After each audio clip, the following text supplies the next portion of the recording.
Does double wrapping your spear gun, is it better or single wrapping better? Let's find out.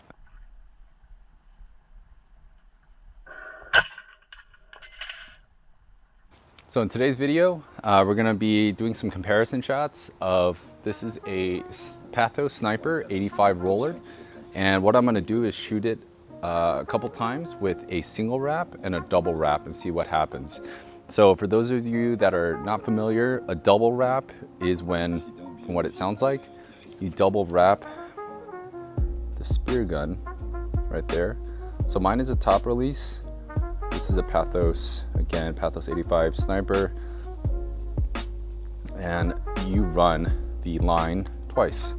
So let me do that for you guys now. So let's just say you're setting up your gun. So what you do here is grab the line, go back toward the trigger, put it over the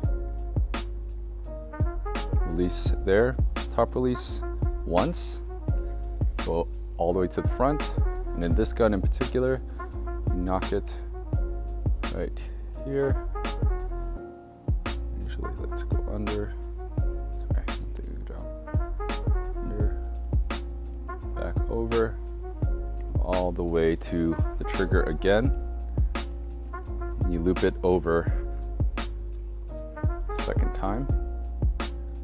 Right there. And that's double wrapping. For single wrapping, you would stop at the first time. So tighten up the slack.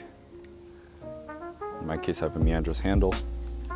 You see it runs flush with the gun like this.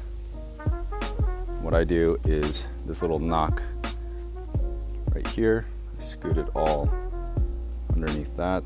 So when it releases, it's a little more flush, like so. But yeah, so that's a double wrap. So we're gonna be testing if a double wrap is better than a single wrap. Is it better in the sense that when you shoot it out, can it go further? Because if you do a single wrap and once the reel starts to spool, does that resistance from the reel reduce your range? That's a common question that I see. And also, does it tangle? So if you do a double wrap, some people have been saying that there's a likelihood of tangling more, and we're gonna test that as well. One thing to caveat with this gun is that I run braid all the way through, all the way to attached to my shaft. A lot of you out there are probably saying, why don't you run mono? Because that's pretty common. And simple answer is, I bought it this way, and the guy that I bought it from said he uses braid all the way through because when he hunts for a grouper down in Baja, when they go into the rocks, this doesn't fray as easily as mono. Take it for what it's worth. That's why he had it. So far I had no issues, so I have no reason to replace it. But yeah, we're gonna test that theory. So far from my personal experience, I've never had an issue with this thing tangling, except for one time, and I think it was my fault because I loaded the gun kind of awkwardly. But you see the clip of it here, it's in Baja. And what I did was I loaded the kicker first, and then I did the main band for some reason. I don't know why I did that, but that created an issue. But if I load it normally, I do my main band and then my kicker, no issues. But let's see this test and see how it turns out. So again, this is testing double versus single wraps on a spear gun. So for all the shots, I'm loading the gun up the same exact way. We're gonna use the first pretension knock on the bottom and then load it up as you see here, with the kicker band being exactly where the main band is here for all the shots. So there's plenty of flaws in this test, plenty of things we need to do better in terms of controlling factors, but we're gonna line up our muzzle to the line at the bottom of the pool to help control at least the starting point of the shaft, and then try to line up the shot as parallel to the wall as possible, pull up the shaft against the wall and do a rough measurement, and hopefully the video shows that. But you can see some interesting results in the test, and to help prevent me from pulling the shaft in either direction, after I shoot, I'm gonna let go, and hopefully that will mitigate any sort of pole or anything like that, but let's see what happens. So the top video is the single wrap and the bottom is the double, and we're gonna try our best to line the shot up here. But you'll notice on the double wrap, I actually shot a little bit behind the line. The camera's in the same spot, so there's a little bit of a nuance here. So let's keep that in mind as we look at this video. But again, after I shoot, I let go of the gun, swim over, and try to line up the shaft against the wall as best as possible. But you'll notice here, clearly, the double wrap is significantly further than the single, and this is even with shooting behind the line slightly.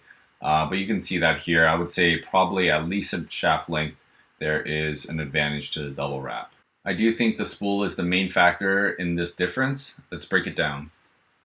So the top, again, is the single wrap, and the bottom is the double wrap. And pay attention to the reel after it's shot. So you'll see here it's shot, and on the top, the single wrap, immediately the reel starts spooling. And on the bottom, it's a little delayed because with double wrap, you obviously have more line, hence the reel will have to spin later. And that resistance the reel creates, I believe, is the main reason for the range difference. So, conclusion, double wrap is the way to go. So as you can see from the video, we didn't run into any issues with wrapping the gun twice versus once. In terms of performance though, you can see a slight, we didn't do the most scientific test, but from the test we did and shooting this gun multiple times, it seemed like doing a double wrap gets you a little bit more distance. Again, the theory is that if you do a single wrap, once the shaft leaves the gun, once you hit that limit of kind of slack that you have from that wrap you did, it's gonna start spooling the reel, and the reel has some resistance. Even if, like this one has a drag system, but even if you didn't have a drag system, there's still resistance because it has to move that spool. And the idea is that that would reduce your range, and it seems like that's the case. Planning on doing a more scientific test with some measurements on the pool and a couple more controls, but for this brief little experiment that we did, I would choose to still double wrap because I like the idea that you can shoot longer with less interference, potential interference with the reel, because it doesn't have to spool as much. And from the test, it seems like you get a little bit more range, so a little range is always better. But I hope you enjoyed this video. Again, I was using a 85 Sniper Pathos roller, and I hope you enjoyed this video, find it helpful in some way. And thank you for watching. I'll see you on the next one.